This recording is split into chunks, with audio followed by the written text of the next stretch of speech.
Welcome back to the Counterfeit Emotions podcast. I'm Curtis Morley, and I'm an emotionologist.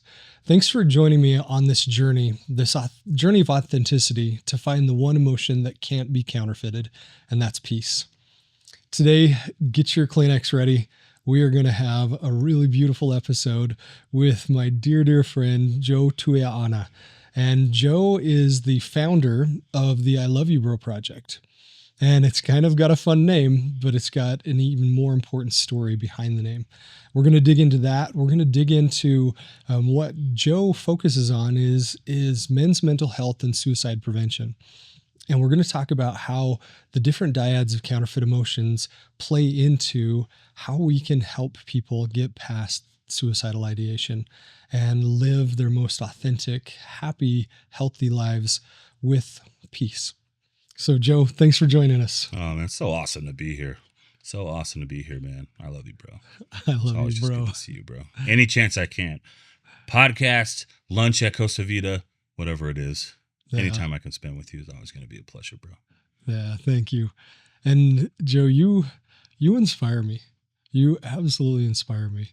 Your story of growth, your story of coming off some really hard things yourself and taking the mantle, saying, you know what? I don't care where I'm at. I'm willing to help others. And Thank you, bro. And your story is so inspiring. It reminds me so much that God doesn't call the perfectly worthy. God calls the willing. Thank goodness, right? Yeah. Thank goodness. Seriously. Where would we be? I'm so glad. We would have the phone on disconnect if that was the case for me. So yeah. And let's just get right into it. Let's get the tears flowing, because your story has had me in tears so many times. And I'm so grateful for not only what you did that night, or that was a night or day. Is it afternoon? It was an afternoon. Yeah. Not only what you did that afternoon, but what you've done since then. You took a single event and turned it into a movement.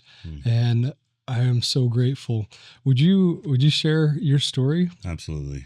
It's a sacred experience. You know, depending on how I'm feeling or what I'm going through at the time, the story, even when I say it, it's so incredible, but it hits different depending on my own circumstances in telling it, such as life. But in this case, for me, this was back January 29th of 2022. Me and my girls were on our way to a basketball game in Lehigh. And to get to the basketball game, we always have to cross the same overpass. And we've crossed it hundreds of times and for activities in school. And on this particular Saturday, we noticed a dude pulled his car over and parked his car on the overpass, which is kind of peculiar in and of itself because it's one lane each way. And so he stepped out of his car, and my kids were all super curious. But me, I had just been 2 weeks off drinking. I was addicted to alcohol and the darkness of my room, and 2 weeks, and I was real close to going back to that road, and I had double pneumonia at the time as well. Pretty miserable human being, and so I was thinking, no, I don't care about this guy. I want to get to this basketball game. I just want to start. You're just in a rush. You're just going. Want to get there, and we had COVID. And so we had missed some time, or I should say my daughter missed some games. And so she was pretty excited to get to this game now that she was better. I was just in no way, shape, or form wanting to care about anything other than me at that time. And so single full-time dad of 3 daughters, that's just either my kids or it's me. And so we kept driving past this guy, and my kids were looking out the back window of our car, and I kind of just kept glancing in the rearview mirror, and I see this dude freaking ninja jump over this protective fencing that they have to deter people from doing things like this. And he's suddenly on the other side of this fence, right above Interstate 15. And so my kids scream, and I'm like, you got to be kidding me. Like, you have to be kidding me. Doing this, why me, why now kind of mindset. So when you saw that, your Oh my reaction gosh. wasn't come to action. It was like, oh man, what is going on? Yes, You were actually absolutely. like feeling a little victimized by him Yeah, doing this. and I feel like if they remade this into a movie, they would be like, well, you were just that hero guy who, like, this man needs our help. And that just wasn't the case. The human involvement in this with me was, I, again, just sober 2 weeks, not in any shape or form, physically, mentally, emotionally, to be that guy for anyone in any situation, let alone, a bro on an overpass ledge. So I flipped around and I parked behind his car, and I told my oldest daughter, okay, you call the police. Told my other two, you guys just hang tight. I got this kind of a thing. And, to my kids, they're used to dad just kind of getting things, and handling things. And I closed the door, bro. And I absolutely did not got this. I at first I thought I was going to throw up. And so the weight of a moment like this, you see it in the movies, you see it in the TV where you got this situation and you're just like, yeah, okay, yeah. Well, the guy comes and he talks and he says the right thing and does the right thing. And the guys, and there's just, okay. And then it's over. But the weight of this in an actual moment, the weight of and gravity of the situation was so heavy that I thought I first was going to throw up right when I closed the door. I thought I was going to throw up on this overpass, and then I literally had water pouring from my face, like my blood pressure shot, and just I'm gonna pass out. So you were just sweating Oh my profusely. gosh, it was like just coming out. I was like, I am gonna pass out right here, and so I said this quick, man, desperate.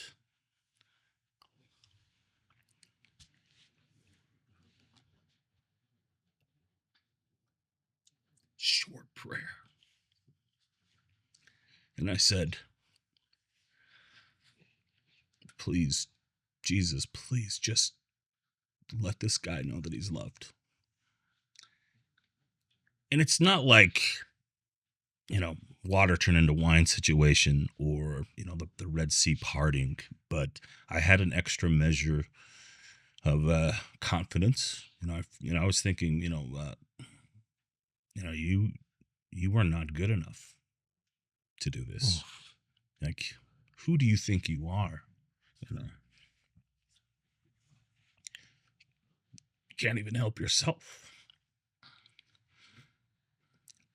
You're gonna let your daughters down.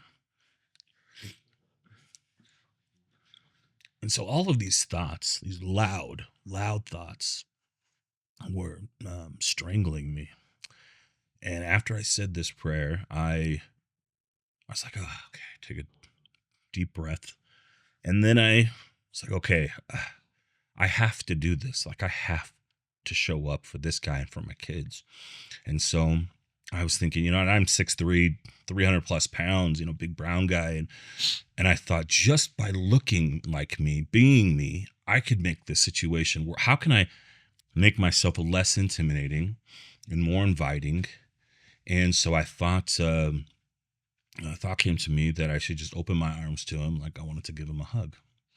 And so I started, it's maybe like 15 meters, opened my arms to him, and I slowly walked to this man, and screaming almost, I love you, bro, over and over again. Because I could think of nothing else, man. Nothing else was coming to mind. And so I started screaming, I love you, bro, to this guy. And by the way, overpasses, super loud. Yeah. They're so loud, bro. And they kind of shake when the cars drive underneath. And it's a busy Saturday, and it's already loud in my brain, and it was loud, I found out later, in his as well. And So I eventually got right underneath him with my arms open to him, and he finally made eye contact with me. And man, he was so sad. So sad, bro. So I started crying. And I just started screaming again, man, I love you, bro. I love you, man. I love you, bro. And then he started kind of frantically looking between, me down here and the great beyond. And then I had this feeling that I should just grab this guy. And so it was like I turned the clock back to when I was 18. I jumped up on this ledge, grabbed this guy, picked him up by the belt, and lifted him over this fence like his sack lunch. And you just grabbed a hold of him over the fence. Over this fence. Like grabbed his shirt, grabbed his belt, grabbed his hoodie, lifted him over like he was nothing, and just held on to him. And then I slid down this, concrete thing that's holding the fence up down to the safety of the sidewalk. And I just sat and cried with this guy, bro. And it was probably, you lose track of how time works in these situations, but probably something like a minute, maybe 2 minutes of just this comforting peace. And I just kept saying, I love you, bro. I love you. And he was holding on to me, just literally like his life depended on. Just clinging on to me. And, from this, we had the first responders came and they were awesome.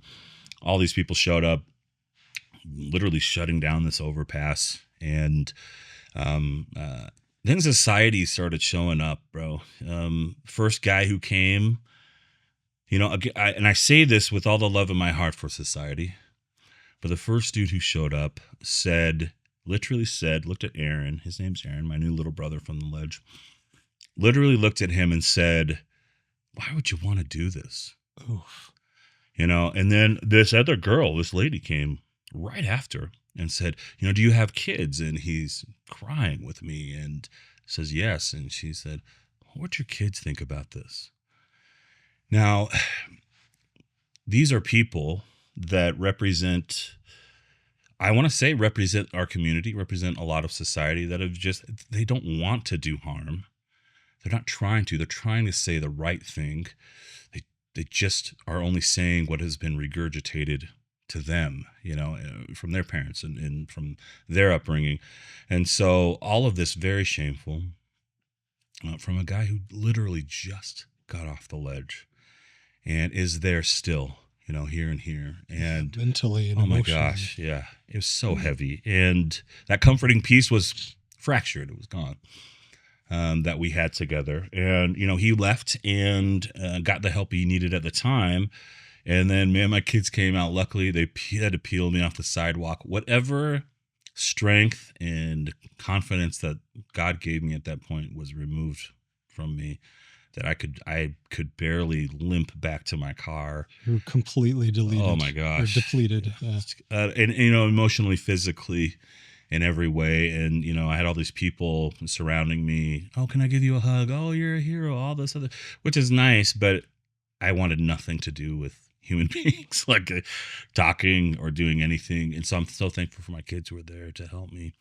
And, this story got out and went viral. I was doing interviews with Fox News, with MSNBC and about this experience. And I really didn't want to be that guy. And I was convinced, it could be helpful for people. Luckily I did. And he saw his own story. Aaron did. And then reached out to me through Facebook and said, I'm so thankful you were there to save my life. And this and this. And then at the end, this guy, he says, I'm sorry I made you late for this basketball game.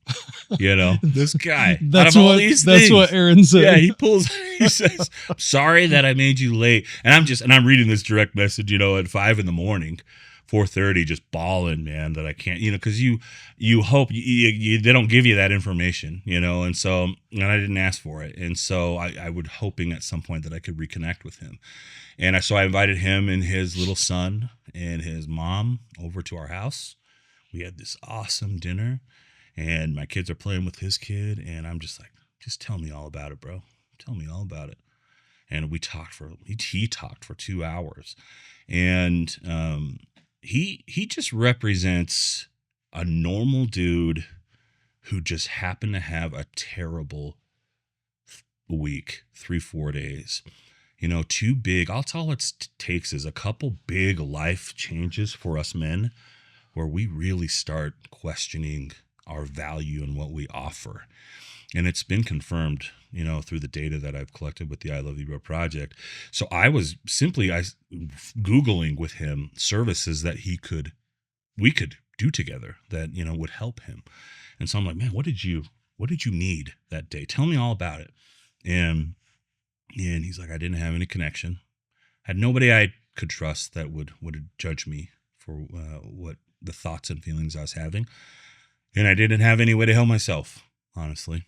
Mm. And, he's a normal dude, doesn't make that much money like the rest of us, and couldn't afford therapy and other things like that. And so I'm Googling with him, what we can do. And there's just nothing. There's nothing for men.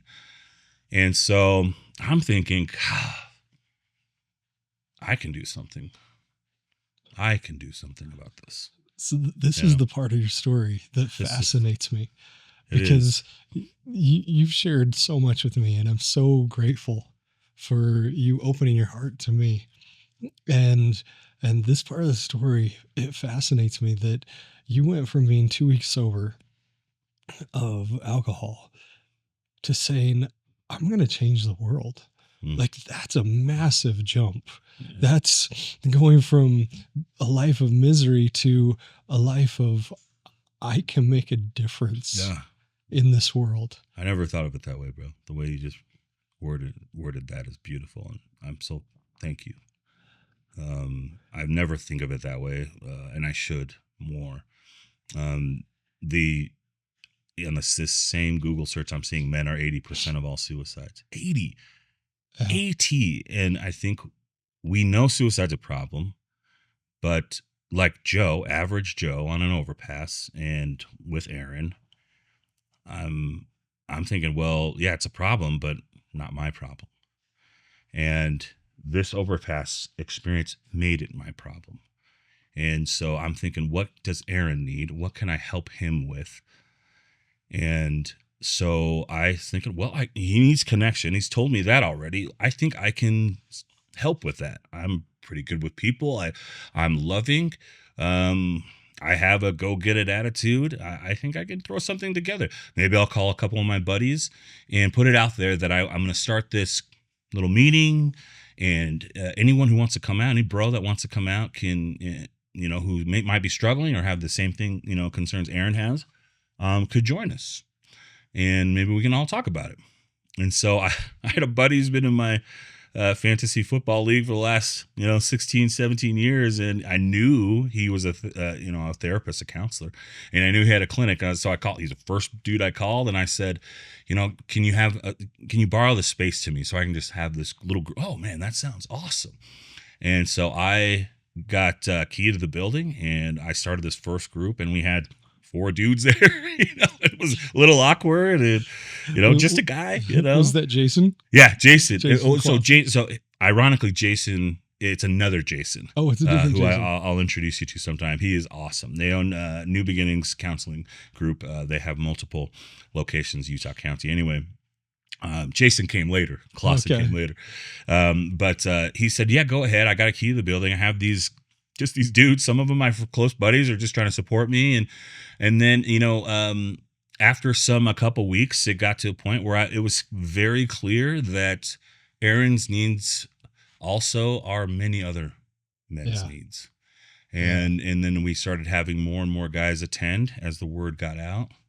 And it's just, again, just a 2-week recovered alcoholic with just, again, at the bottom of the barrel in every way of life I can see. And when I talk to Aaron, we don't talk too often. I do text him. All I text him is "I love you, bro." I don't ask him, "Hey, how you doing?" or just want him to remember that I love him. And he'll say, "Oh, thank you for saving my life that day." And I'll be like, "Bro, 2 lives.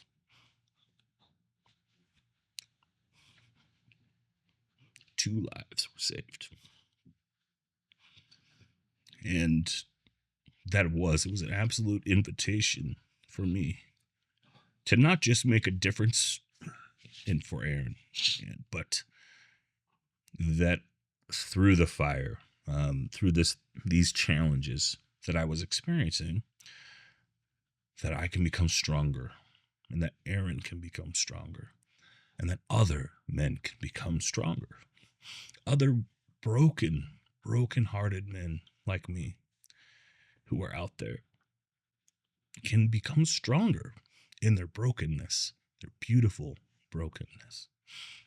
And so from this first support group, I started getting so popular. I just, at the beginning, I just wanted a Provo and I wanted a Salt Lake. So I opened a West Jordan space and had lots of guys start coming there. And then now, at the end of this year, we'll have 10 men. We'll have 10 weekly support groups, giving access to men all from Ogden to St. George, access to connection, just dudes, just broken dudes who, yes, I said the word broken. We have this thing in society where it's this bend, don't break mentality, and it just doesn't work. It's not reality. We all break at some point.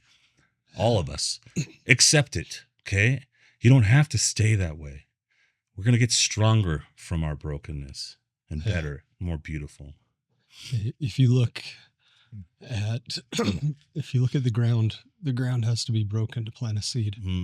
Oh, dude. And the shell of the seed has to break before the plant can grow. Dude, I love that. I've never heard that before. The seed is in darkness. When it's planted, the seed is in darkness. But that's where it can grow. Love that, bro. And even though we're in darkness, we can reach up for the light. And it might take a minute to break through.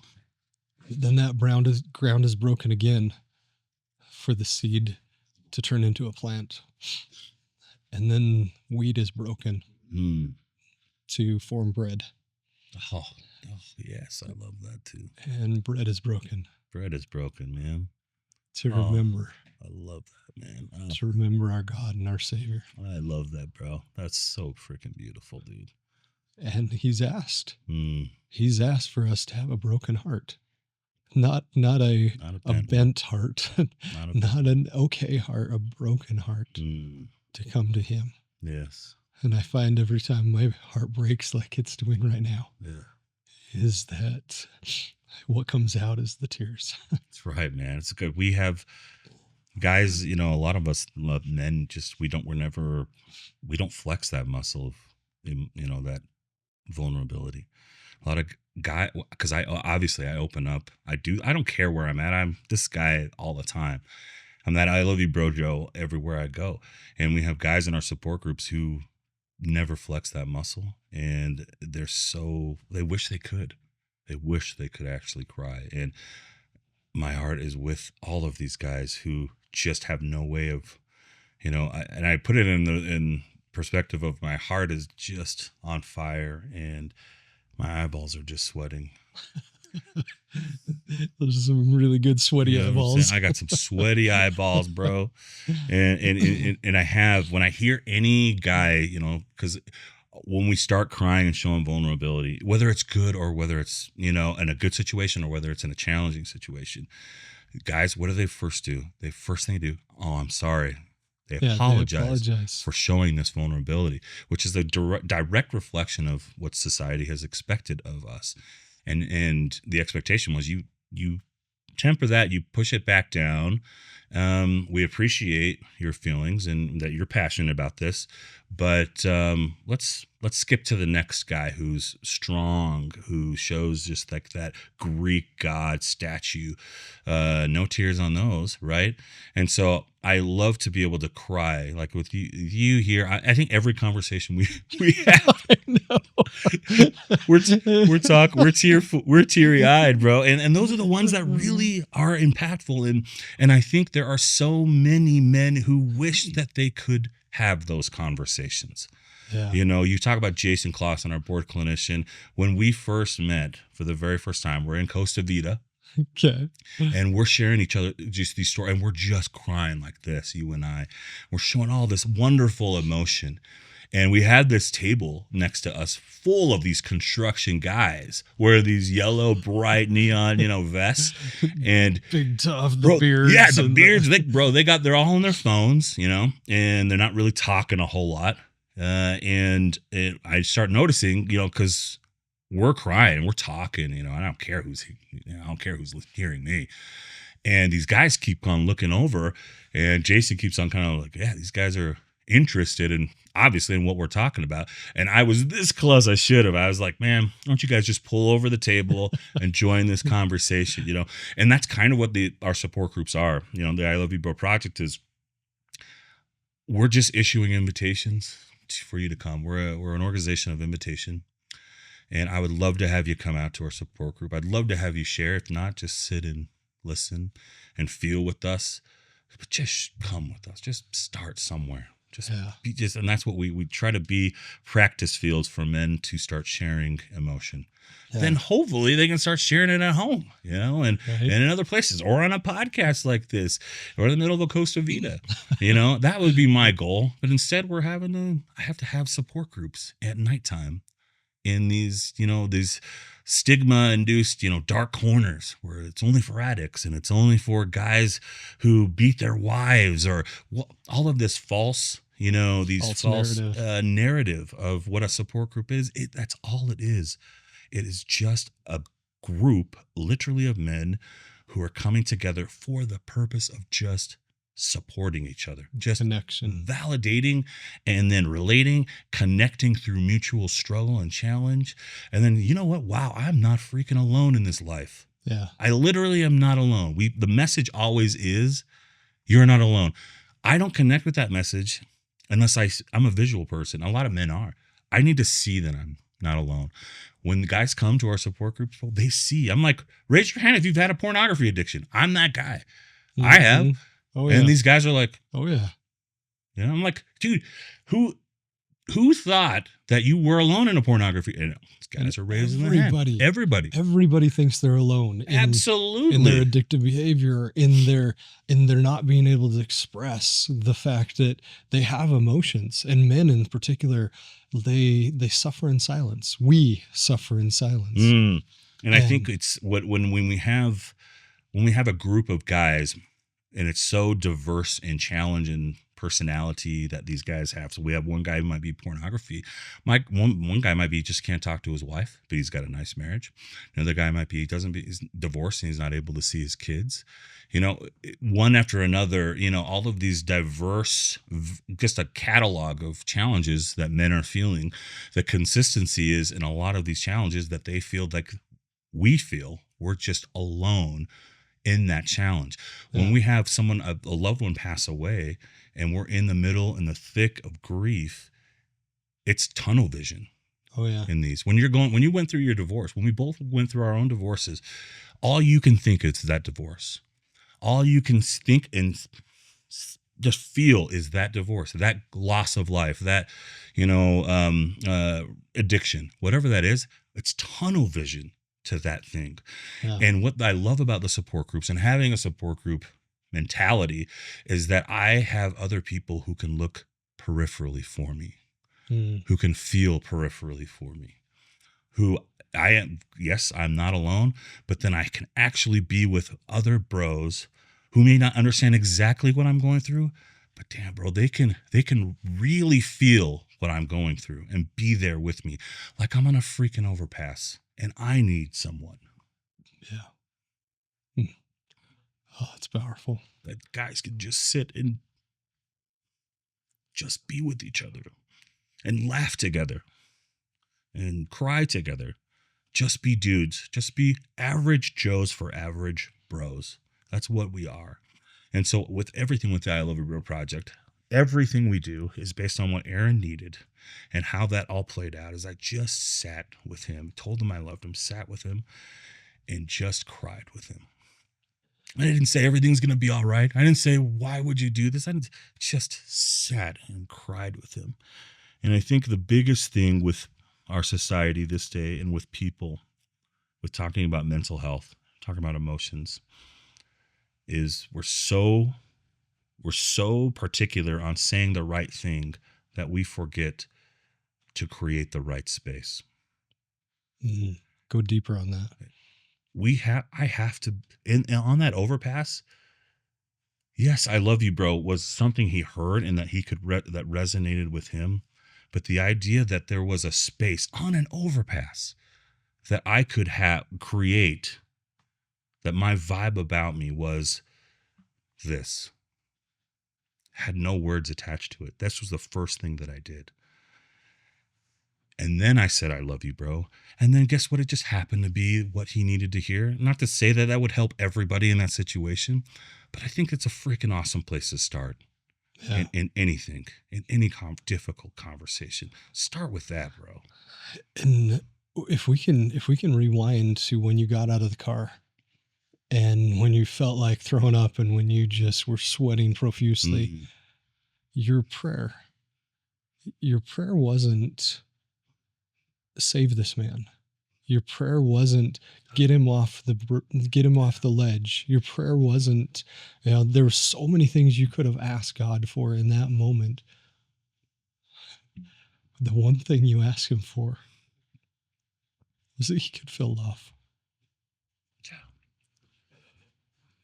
You just asked God that he could feel love. And then the words that came out of your mouth were, I love you, bro. And that love saved his life and saved your life. Yeah, both of our lives, bro. And all I was praying for was what I needed. I needed to feel loved. 2 weeks, non-drinker, recovering, trying to recover. I would say I was 2 weeks sober, and then that overpass incident put me on the road of recovery. And funny thing is, later, maybe like 6 months later, I had a conversation with Aaron. He called me. I hadn't texted him, I love you, bro, for a while. He calls me and he says, you haven't texted me, I love you, bro. What's going on? And I said, oh man, I'm sorry, bro. I've just, it's been overwhelming with this I love you, bro project, things like that. And he said, I wanted to tell you my side of the story, what I was feeling, because I never wanted to ask him. I would hope at some point it would come up organically. And he told me, and English is his second language. He told me the best he could that, he had, an impending divorce, some things not said to him that were very cruel. And he said that he was never going to see his son again. And he was thinking, well, then I offer nothing value to anyone, to anything. And so I decided to take a drive to try to cool myself down. And the drive took him to the overpass. And he's like, this is a sign then. And he said, my brain was so full of all of this loud noise, very similar to the same. And I'm listening on the phone, just crying, of course, because I'm feeling the same way, honestly, this loud noise. And he was hearing voices saying, yes, this is the right thing to do. You aren't worthy of being a dad. Oh, wow. All these terrible things. And he said he jumped up there and he said, in his words, I was excited for death. And he said, right when he was about to jump, he There was an absolute silence, and he heard the words, "I love you, bro," looked down to me, and he saw me standing there with my arms open. And he said, I felt right when I saw you and heard you, I felt an immediate love for my son. And I've never been felt so loved from anyone except for my son. And I felt this love, overwhelming love that I've never felt from anyone. And my son came to my mind. And of course, I'm just bawling, man. And I said, Aaron, as much as I love you, bro, I simply was just the vessel of God's love for you, bro. I prayed. I told him at that point, my prayer was short and sweet, and it was to the point that you could feel God's love for you. And that's exactly what you felt. And I just simply was the vessel for that love. And I love you too. But God, bro, that's the love that you felt. God heard your prayer. Oh, thank you, Jesus. God, that answered that prayer. Answered it just in the most, he always does, the most peculiar way, in his order and his fashion, perfectly. And it just floored him. He was on the phone, but he couldn't talk. And I got, if anything, bro, just remember that's God's love for you. I will always love you too. But God loves you, bro. God loves you, bro. And after that conversation, obviously, I can't miss any texts saying I love you, bro. I got to keep up consistent with that. But it was just yet another reminder, as we talk about emotion, we're talking about shame and talking about men's mental health, that God Jesus wept. He didn't sit there like a numb, stoic robot, freaking android. Yeah. Like he wept. And even with someone who has just a clear and evident knowledge of the afterlife, he sat and he felt and he wept. And he was a master of creating space for others to share and talk. You on this podcast, showing emotion, telling people about your story, and all these wonderful people you have on sharing their story. It's creating space for people to talk, and people who are listening or watching are then like, I think I could reach out to Curtis if I needed something, if I was struggling. After that overpass incident, I had hundreds. This is just a guy who had this thing happen. Afterwards, I had hundreds, bro, from around the world. I did an interview with China, some lady in China with an interpreter. And I was getting hundreds of messages of people telling me their story and their struggles, bro. So heavy. Yeah. Just a guy. Tell him, oh man, I was just feeling this. I was just doing this. I was just had a gun. I just, all of these different, heavy conversations. And I'm like, I don't want this, man. I can't be this guy. And then many prayers later, that's what I do. It is. Just listen. And I tell people, that's all. Well, Joe, what do I say when this happens? Or if my kid comes to me with this, and tell them I love you, bro. If words do not come, just tell them I love you, bro. And so when we're talking about these spaces, that overpass incident thrusted me into the mental health arena. And from there, people are thinking, well, Joe's the guy we can trust and we can talk to. And mind you, that's what I do now. And I love that and appreciate that. And it's a heavy responsibility. But if we could, at the level of just parents, just a spouse, create space for our people, not just men, but just for our people and our kids, just to be like, hey, within this, our support group is our family. Yeah. This is where we can talk. This is where we can talk, share emotion and talk feels and talk reality.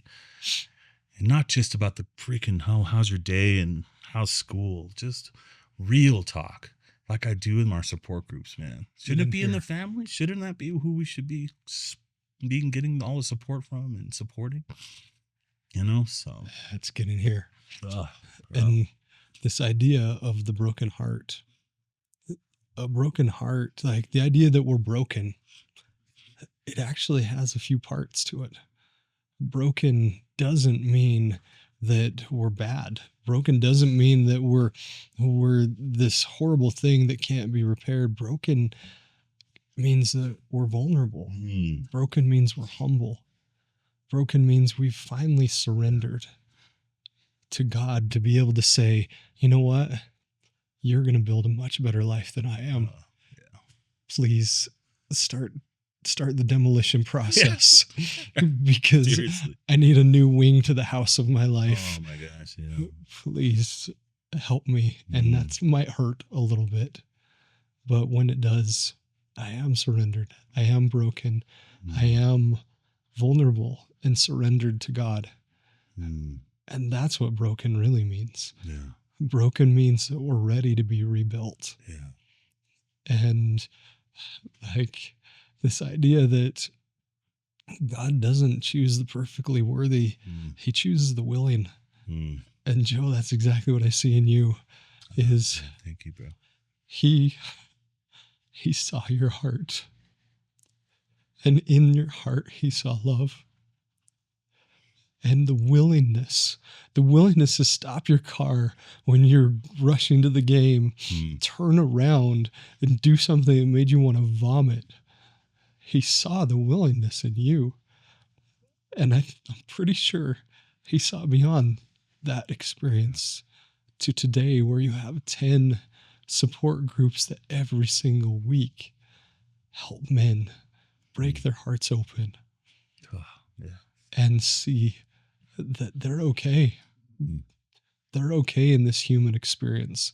That they don't have to put on the macho stoic, I am the man's man. Like I look at you, you're 6'3", you're this beautiful Polynesian that's got muscles everywhere. And like, I think, man, if there's a guy's guy, this is Joe, right? But underneath all of that is the real Joe.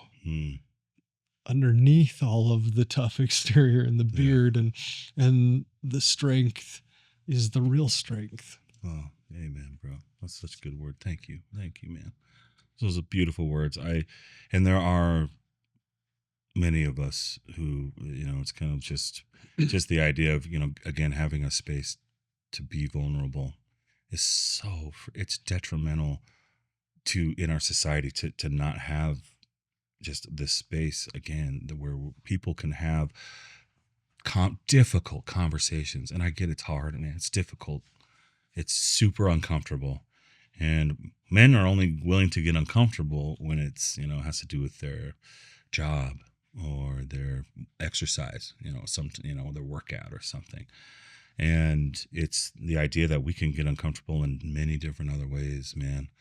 And, a lot of the messaging out there from men to men, we have access to each other and we're not taking advantage of this access. A lot of the messaging is this whole, again, bend, don't break, this lion's not sheep, this, thing where you ego in front of love and kindness. And when I have these guys coming, these lions, so to speak, coming into our groups, and that mentality just isn't real.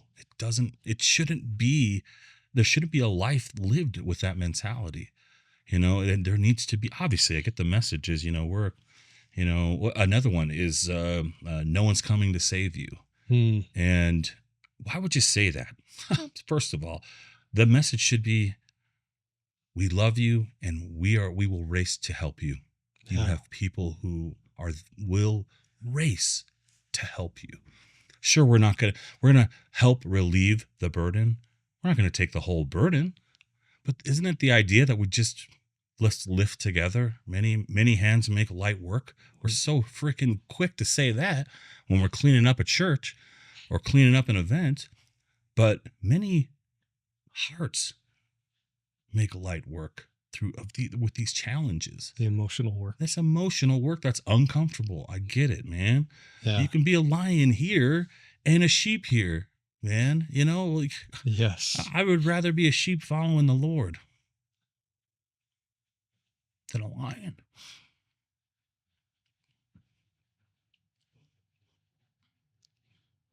Wouldn't you? Every day. Trying my best, man. Just not to be a lost sheep. But if I'm choosing between a sheep and a lion, bro, I'll take that sheep. I see these lions leaning on sheep in our groups. They're leaning on the sheep. Because we've got the shepherd. You know. So it's prevalent in our society where we're putting this mask-ulinity, the heavy mask, Ooh. the gym bro. Mask with a K. Oh my gosh. Mask-ulinity. The gym bro, that business bro, that, you know, even that dad bro and that husband bro, those masks. I tell all the guys, man, you leave that, and I use choice words that I won't use on my Chicago mouth, you know, comes out more in support group. Well, you leave that at the door when you come here. Whenever I have clinicians, Jason or any of our wonderful clinician men that work with us, you leave clinician mask at the door. Joe, how can I volunteer? How can I do work? Come to our support groups. Bring your broken heart. Bring your challenges. Bring your wins. We're short on wins sometimes in our support groups. We would love to celebrate yours. Yeah. Help us, you know. Well, is there any other way I could volunteer? No, there is not. You can come be with us. Come to our support. Well, and suddenly we're having a discussion on, well, I don't have the time to do. So you don't have the time to do the uncomfortable work, but you got the time to do the event or the, you know, something that's more comfortable, you know, for you. And so it's the ultimate invitation, and it will be in standing forever is I want our bros, our men out there, just come pull up a chair, bro. Yeah. You know, I feel like that's what the Lord would do in our groups. Be like, literally pull up a chair, just sit and be with us. Yeah. Let's talk about it a little bit, or, you know, you can sit back and listen. You know, I have a lot of our groups. One of our groups, our West Jordan group, I can see who pulls up, and we'll have guys who pull in, and they have this moment, bro, you know, where they're looking at the address on the phone and looking at the building, and there's that moment where they're like, am I going to commit to this decision to go do this super uncomfortable thing, or am I going to go and be the way that I've been, feel the way that I've felt? And I would say 7 out of 10 drive away. They pull up to the building. 7. They sit there Easy. with their phone, and Yep. they at that waypoint and say, which direction am I going to go? Which direction is my life going to go? And a lot of the women who I tell this, well, you know, don't you want to go out there and, you know, say, hey, come in, you know? And I'm like, you know, I do. I very much do in my heart, but they need to make that choice. Yeah. They got in the car. They drove there. That's difficult. Yeah. They pulled up. They need to want to have help. All of this is very symbolic, and it corroborates well with all of our data and observationally and everything that we've collected. Is we need to take accountable for our feelings and emotions. We can be accountable for them, and I don't have to do that. Excuse me, I don't have to do that alone. Mm-hmm. I can do that with other guys who are struggling as well. And so I want that guy to pull up and be like, you know what? I'm going this week. I'm making a choice for myself, and I'm going to start filling my cup now. And it's been full of bitter, you know, that bitter cup has been full. Yeah. Now I need to dump it out and start filling it up with something else. Yeah. You know, and the same thing happens with our pornography recovery group. Oh yeah. We'll have people that they'll reach out and say, I want to be part of this. And then all of a sudden the fear sets in. Well, what does this mean about me? What stigma is there? How, you know, am I good enough? Is this going to, you know, is this really going to work? All these doubts, all this imposter syndrome, everything that comes along with it sits on their shoulders, and sometimes they drive away. And I had one guy, Amazing. We, I think we had 8 conversations and probably 15 missed calls before he made the commitment. Yeah. And when he made the commitment, it was still so hard for him to get into that broken heart. But when he did, his life changed forever. He found hope. He found something inside that he didn't know he had. Yeah. And he's become one of the biggest advocates. Yeah. He's every week he's Isn't that referring something? people in to say, you've got to do this because you don't have to live with this addictive behavior. You don't have to live every morning waking up with this pit in your stomach saying, is today my last day? Yeah.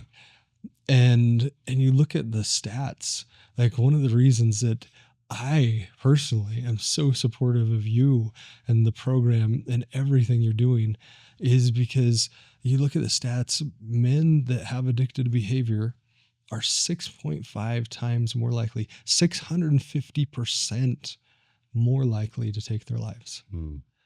And I've shared with you my story of my friend Jerry. Yeah, Jerry. And Jerry, man. And he did struggle with that. And he said, if I have one more relapse, I don't know if I can make it. Yeah, he said that. He shared that with you. He did. Wow. And Jerry didn't have a Joe drive by. Jerry didn't have someone to lift him over the fence. Jerry's not here. Yeah. Jerry's not with us anymore. And it hurts. It hurts every time I think of Jerry. How much I miss him. And how much I miss his laugh and his humor. And how many tears we shed together. And being able to get into that place that you're providing these men, this place of hope, this place of saying it's okay to be broken. In fact, that's how God wants us. Yeah. Being able to have that, that's where lives change. Absolutely. When they know there's hope and when they feel the love, all of a sudden it goes from gray to beautiful light. And that's why I'm personally so thankful for what you're doing. Thank you, bro. I love your broken heart, man. I know everyone who's participating with within all of your programs, Counterfeit Emotions, it's, especially the men. It's whenever I can have the opportunity to have space like this, it's sacred, man. It's sacred space. And I don't go talking about it with everybody. The space that I hold with you and with these men, one-on-one or in our group, one of our rules are keep it clean, keep it respectful, keep it here. And I keep this here. You and I are a little different where, what we do, and, we can record and, and hopefully that it helps others who watch and listen to this vulnerability. But that sacred space that we can create and hold for each other, that I'm not going to go around talking. My kids know all about these guys in our groups. I just don't tell them their names or what they look like. I tell them all about these challenges. These guys are all the things that I learned from these beautiful broken bros. Because I want again to create this space with my kids that this is what we're working towards. This is our family unit. We can be vulnerable and broken with each other. And this is our support group. Yeah. And you can trust me. I am not just your parent, but I'm a trusted listener. I love that phrase, a trusted listener. Yeah, like how we want to fix things, men constantly. It's just aggravating, all of us. We just want to fix things, and especially with our kids. We want to race this to give an answer. And so I love being able to say with a listening, kind heart to my kids, after they're crying to me, after my one daughter came to me, and she's only 8, said, I have a pornography addiction. And I just started bawling. She took that as, oh, you're upset with me. And I said, and I grabbed her and I just gave her the biggest hug. And I said, I'm crying because I'm so thankful that you trust me. Just talk about, to say these difficult things, the heavy, difficult things. I'm so thankful that I have been able to just listen, and that I've created an atmosphere that you trust me to tell me these difficult things. And, and I have these guys in our groups where it's like, man, I wish I had a trusted connection at home. My wife or my parents, or, a sibling or a cousin. I wish I had family that would just listen, just that I could trust and have a connection with. And when we're trying to fix things, we're not forging new connections. We're just trying to fix things that haven't worked. Yeah. And trying to solve new problems with old keys, unlock new locks. And so it's like within the I Love You Bro project, our data shows 13%, only 13% of our bros will talk to their spouse when they're struggling. Oof. It is the lowest option out of 10 different options. It's the lowest. The second lowest, other family. That's parents. That's at 15%. Parents, cousins, adult children. Our family is at the bottom of the list. Our families, bro. Third lowest. Feels so lonely. Oh, it is. It's absolutely lonely. Third lowest is God. 18% feel God is all powerful, yet he does not want to hear about my emotional struggles. He can be there for me for everything else. But when it comes to my mental health or my emotional challenges or an addiction or whatever, he doesn't want to hear from me. We're so ashamed of ourselves that we won't even talk to the Almighty about it. It's terrible. Yeah. There's so much shame involved. And with shame, especially in a culture of faith, and pray. You should pray about it. That'll take all your cares away. In a society, in a culture where we are leaning or so dependent on faith, yet clearly the data shows that for everyone but me. Doesn't apply to me. Yeah. Yeah. If it's incredible, Curtis. When I have a room full of 10 bros, one of them says, man, I am no good. I am a crappy father. I am this. The 9 just completely rally around the one. They're going after the one. And I tell this one, do you know if Jim over here were to say the same things you're saying, what would you say to him? Jim's awesome. Jim is such a good friend. Jim picks me up to come to support group. I don't have a ride. Jim's always there for me. Jim's the one saying these things to you when you're saying these things about yourself. Yeah. If I were to go interview your kids, if I were to go to Curtis's wife and his wonderful kids and say, tell me all about how awesome your dad is, I will have a laundry list of incredible, beautiful things that your kids and your wife will say about you that you will always overlook, that I overlook about myself. And we're professionals in our field of emotion. And so when we're talking about shame, there's a problem with all of us with it. We're all broken with that. 78% of the men who walk through our doors, and I love you, bro, that is their number one challenge. Yeah. Is just negative self-talk and self-hate. And it's attached to all the other challenges. It's attached to that divorce. It's attached to that chronic illness. It's attached to the loneliness that they're experiencing, the grief that they're going through. It's the overwhelming, the disparity between number one and number two is vast. Number two is loneliness, and it's at like 40%. So 78 down to 40%. 78. And that shame is one of the most damaging emotions we it's can all feel. Shame. It's absolutely what you talk about, and it's absolutely what you teach about, and that what you're imprinting in your courses and in your program. And so for anyone who's listening or anyone who's experiencing that level of shame, Curtis, you are the guy you're a huge mouthpiece for I Love You, bro.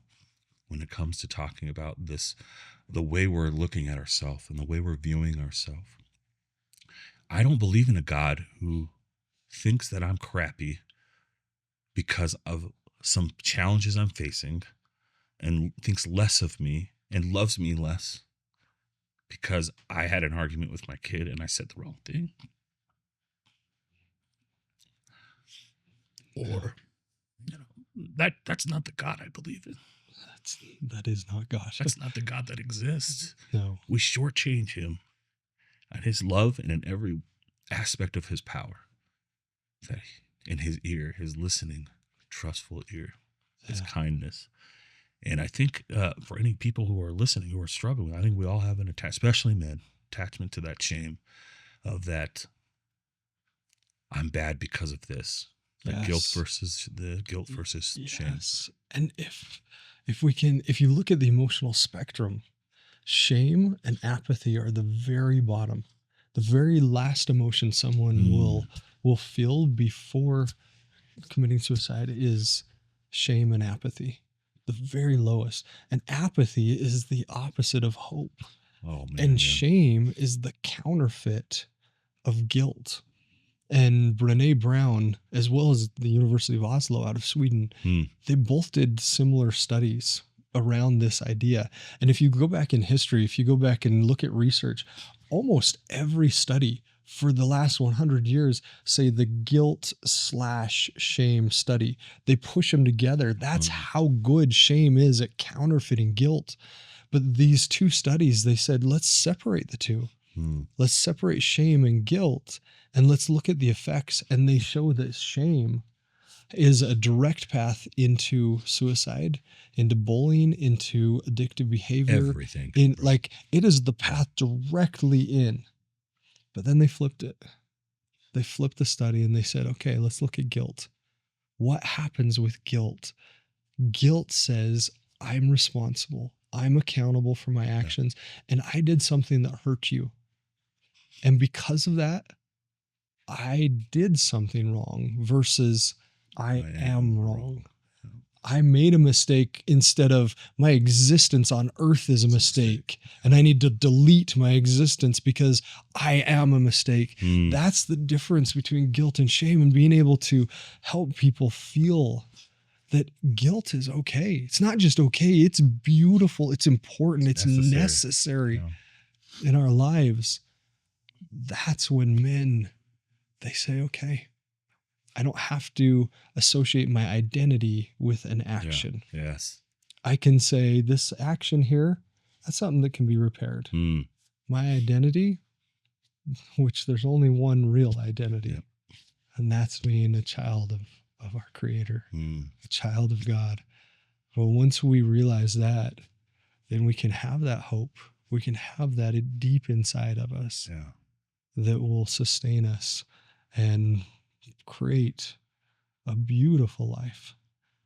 Oh man, that's such a good word, man. It's like, and it kind of baffles me, when we're talking about, we're able to sit here in this space that you've created and to be able to talk and be real, and you're just, you can't help but cry and then laugh and then feel joy connected to the vulnerability. There's joy connected to vulnerability. It And I would is. define joy. For me, joy and happiness is so temporary, you know? Yeah. Joy is sustainable happiness. Yes. And we are meant to have joy Joy. Oh, every man. day. Yes. Every day, man, is that he might have joy. We can have joy. And it's difficult. Again, tunnel vision when we're in the middle of a best friend dying by suicide, tunnel vision of a divorce, tunnel vision on whatever that addiction is that we're experiencing. And then we're thinking, I am not worth anything. There is joy in that fire, bro. There's so much joy attached to it. I read a thing. I had a question. I'm sorry. Someone asked me, Joe, if you could go back, would you not drink at all? Okay, so my thing was drinking, and it wasn't necessarily pornography. It wasn't necessarily, some of these other substances or an addiction of that nature.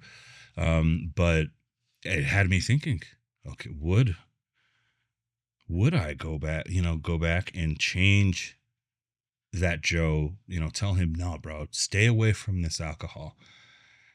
And I can't. There's just no way that I could. I freaking love who I am now. Sure, I'm so brutally imperfect. And I failed so often. Yeah. But bro, I failed forward in so many different times. The most difficult prayers I've ever offered in my life, the two most difficult prayers, one on that overpass, and two, when I was at the bottom concrete floor of my jail cell in Utah County Jail, and the tears from my face was making my face stick to that ground. And I was pleading, please just get me out of here. Please let me be better than this. I'm better than this. I had Thanksgiving in jail. And I had this tray of just, turkey and this old school cafeteria tray. And I set that on my bed and I freaking got on my face and just cried, please, God, please let me feel loved right now.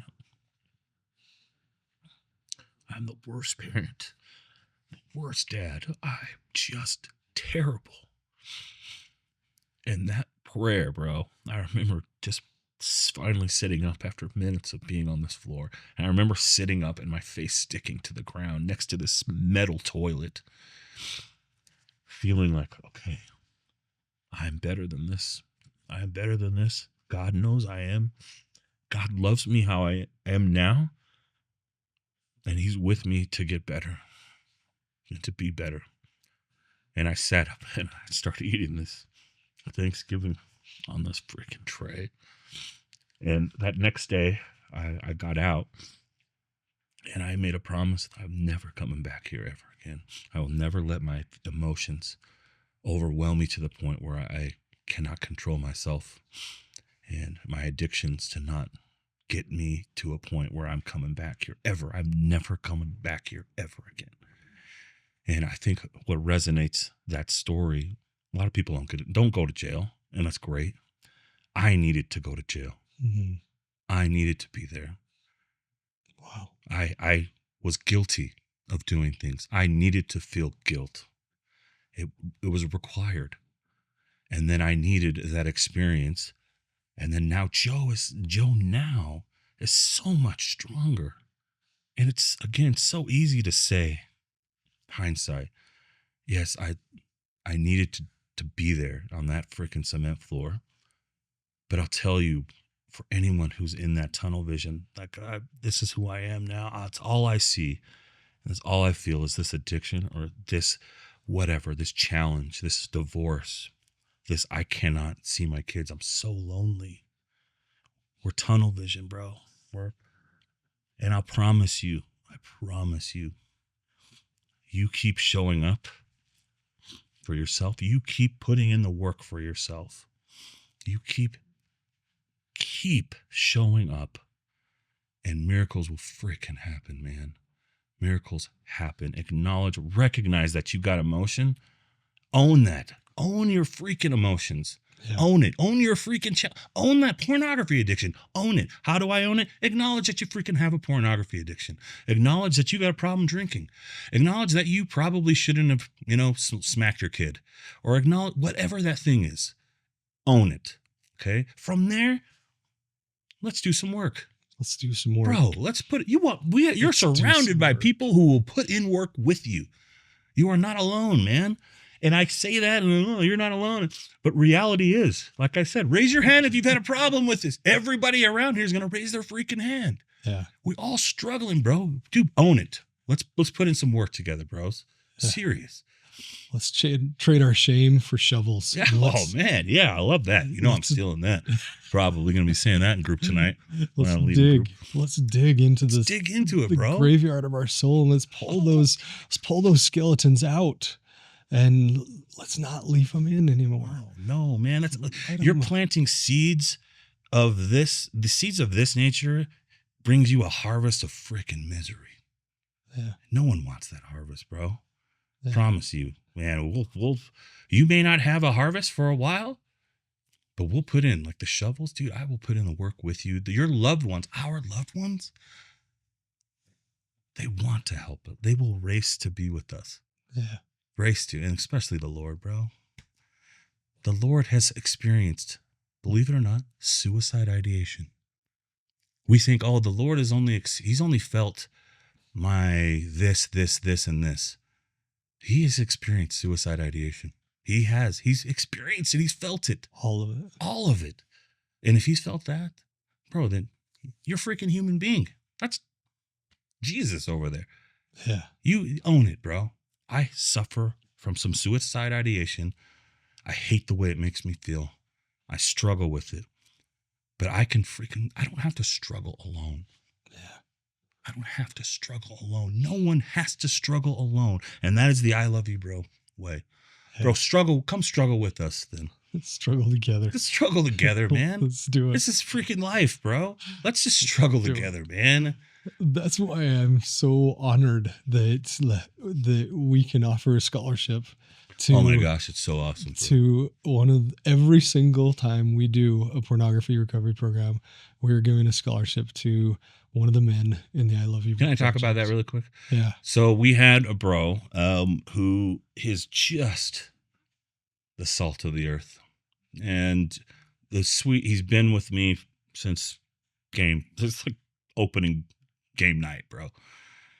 And coming to our support groups and just struggle with pornography, just day in, day out. And, there's the support groups are great as a supplement. It's a place where you can get counsel and you can get, also accountability. But he required more, and all of us do. Yeah. The support groups are not the end all be all. We need multiple outlets of self-care and things of that nature, and he just didn't have that. And so I want to say, and the reason why I'm saying this now with utter confidence and with God at my side and as my witness, your program absolutely saved his life. Absolutely saved his life. And it's no good for me to love Aaron off the ledge and say, have a nice freaking life. That's crisis intervention. That's not what I Love You, Bro necessarily is. Of course we don't. We want to love you off the ledge. Of course you come be with us and struggle with us. But there's work to be done after that. Yes. And there are no other organizations doing that after work. And that's why, particularly, Curtis, your program not just loved him off the ledge. It gave him light after the ledge. It gave him new fulfillment and new purpose and a new completely fresh outlook on the way he saw himself. And this, again, it's what is it, 8 weeks, 8 weeks. 8 week program. Yeah. And I was, of course, like I am with everything, I was like, I don't know, like most men are, where it's like, okay, that's something uncomfortable. That's something new that I don't know about. I therefore shouldn't do that thing. That's what most men are. A lot of us are. And I knew in my heart that was what needed to be done for him. And so we invested in him, and he showed up. He sure did. He showed up. And I had an agreement with him, and I said, listen, bro, you just show up, man. You put in the difficult work. I got your back, man, through this whole thing. And he put in the work. And I look at him now, and he just is beaming with purpose and fulfillment. Beams. I am not a bad person. He beams. Wow. It was crazy because when he came in that first week, it was like he had, like somebody had colored him gray. Yeah. Oh my gosh, that's perfectly stated. He was slumped over. He wouldn't look you in the eye. He was just like, and you could tell he had this weight on him. And I'll never forget, it was week 5, week 5 out of the 8 weeks. He showed up and he walked through the glass doors and into this big conference room where we meet. And everybody looked at him and they're like, what is going on with this man? Dude. Because he was beaming light. Yes. He was beaming this light, and he had a smile on his face, and you could see the hope inside him because it was radiating to the whole room. And now every time I see him, I see that version of him showing up. And it doesn't mean he's perfect. It doesn't mean that, that life is going to sail through for everything that he's ever wanted. No, it means that he showed up and now he knows how much he's worth. Oh my gosh, dude. It was a life-saving, not only life-saving, but just life-beautifying program. And so anyone who's watching or listening, you hear from me. I was the one who, was a doubter. Not a doubter, but I believe in Curtis. That's what I believed. I believe in Curtis, and I always will. And I believed in this bro, and that's all it took, is my belief. And 8 weeks came, and I swear they came like the wind, bro. And then they left as fast. And I, the requirement for him was just bring it to group, bring that value to group, share with the group, your experiences. And that's my invitation with all guys who are in therapy or whatever their self-care is.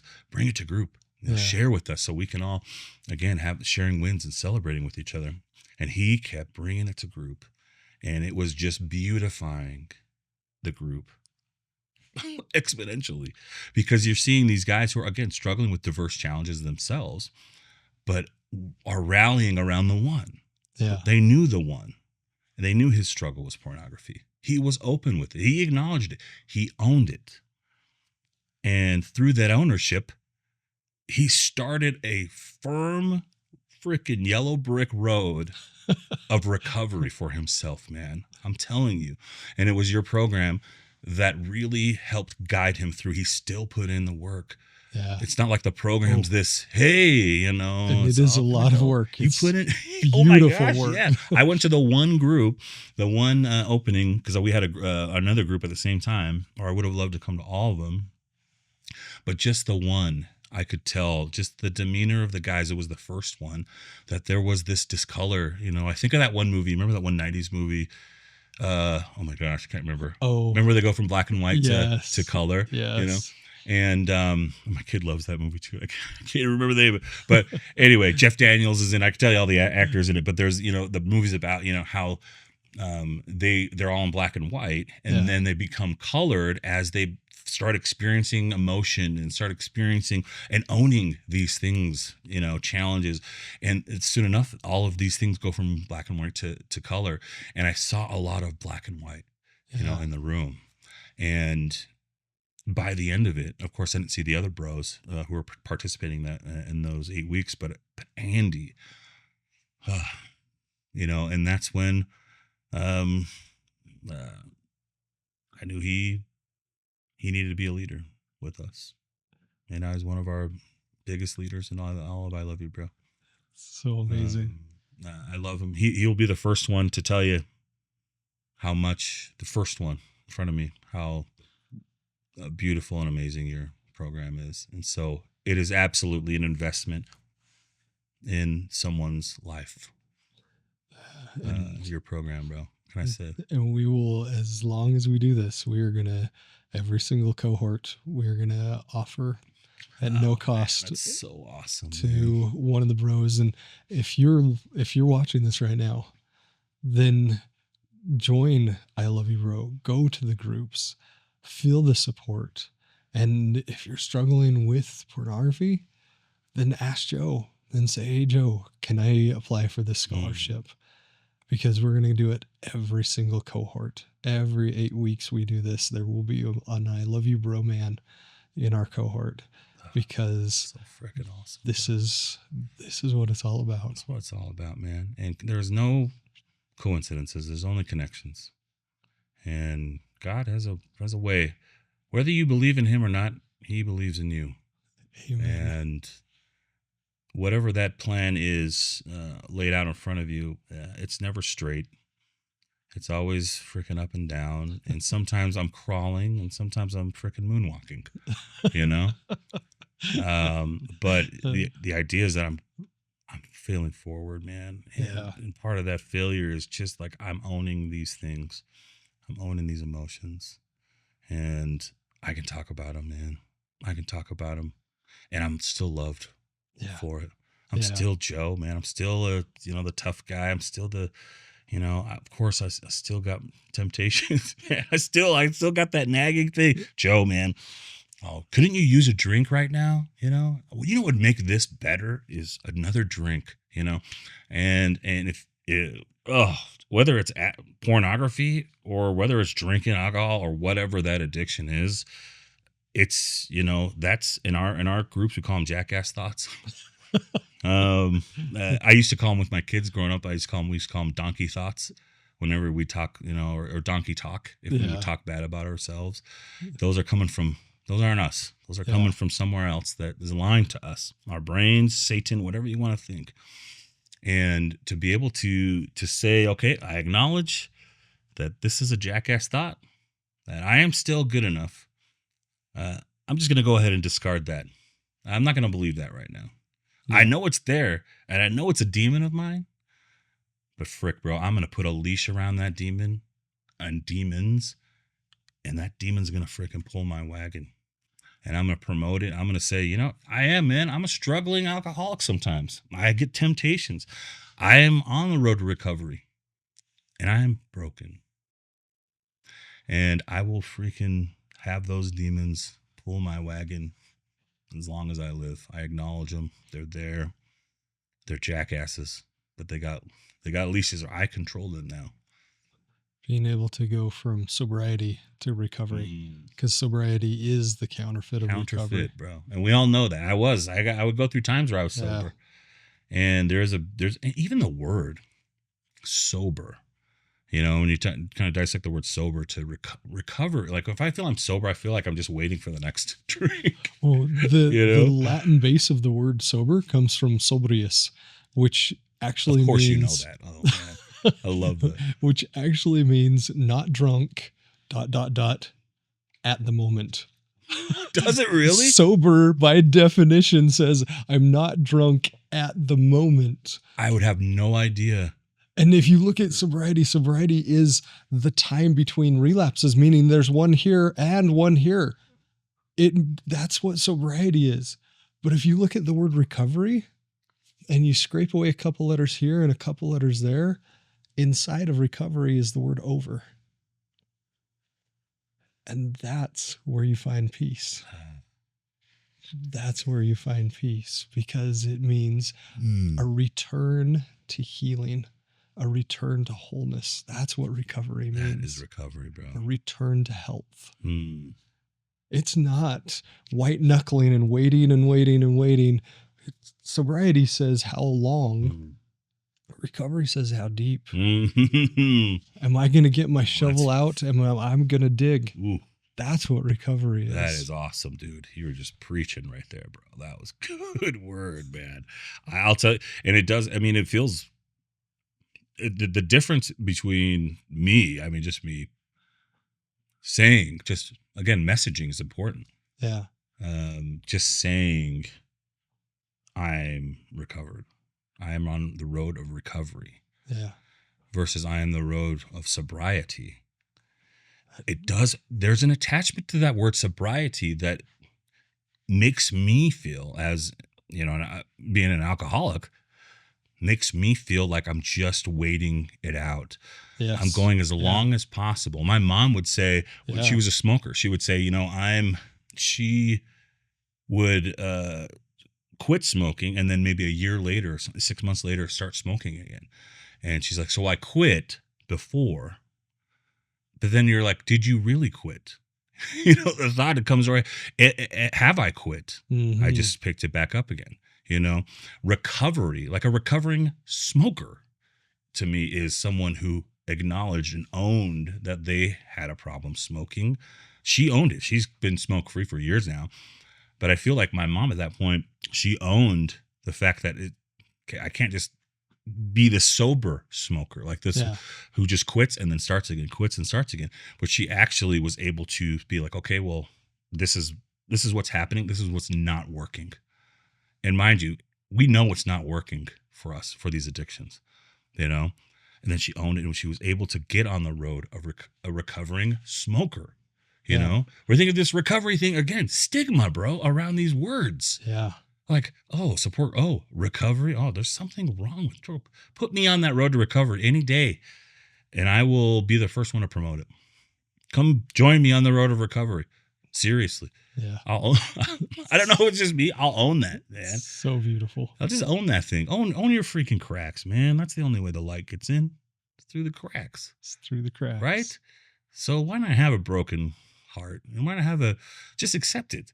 And then that broken heart grows and grows, and that muscle is able to help other people. If I can teach and be present with my kids and with my friends and my loved ones, and just be able to say, you know what, I struggle, man. Yeah, just being able to say that one thing, I struggle, man. Please help. Yeah, can you please help me? My family will race to be with me. And you might not have the greatest family. I get it. A lot of our guys don't. We will race to help. We will. You have loved ones that you don't even know about. This is just a stranger on an overpass. Yeah. I don't know him. I don't know this guy. And I was overwhelmed with the Spirit and love because I was a stranger and because I was broken. It was the only way that his love could get into me was through the cracks.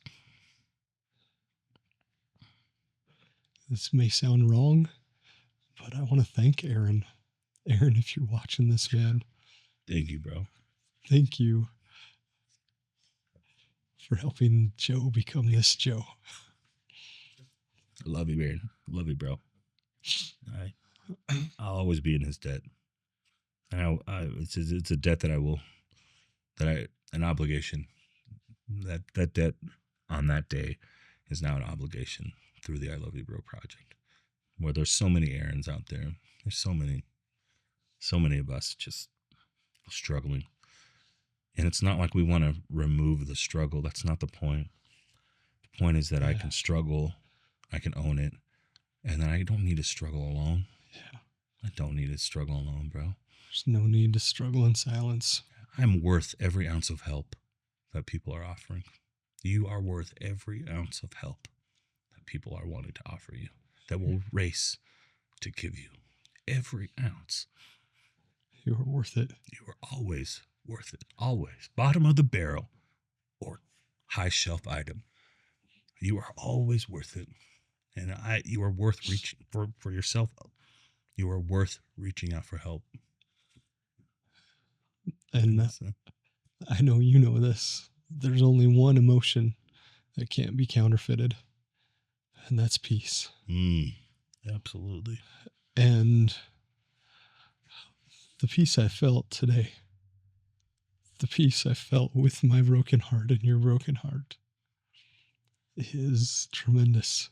And I hope everyone watching this episode has been able to feel that same peace.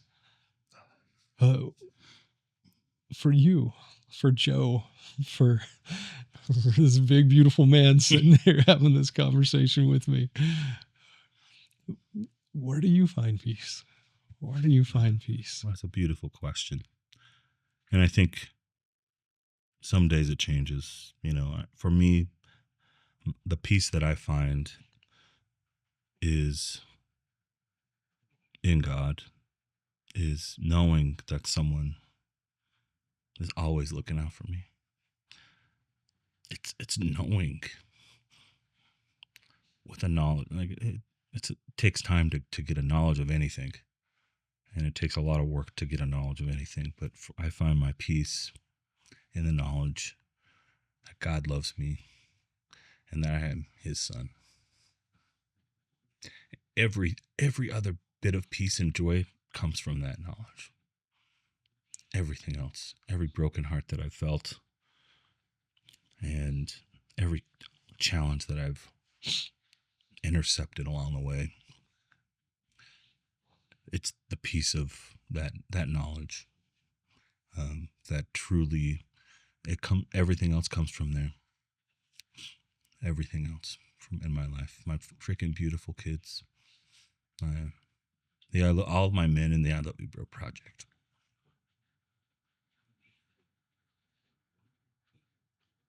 Church. It all comes from a knowledge that I am loved by a God that wants to hear from me. Not just good news. He wants to hear bad news too. He wants it all. He wants it all. Because He's felt it all. And He wants to see how you can relate to Him. So that might be a elementary answer, but there's just no other way to describe it. It's authentic. No other way, bro. Yeah. Joe, thank you so much for having this conversation. Thank you for what you do. We'll put down in the comments, we'll put all the links to I Love You Bro project. Awesome. We'll make sure that everyone that's struggling can have that support. And I just want to thank you personally for the love that I feel every time I'm with you. The love that I feel from you as a friend, from someone that inspires me. Thank you. Feelings absolutely mutual.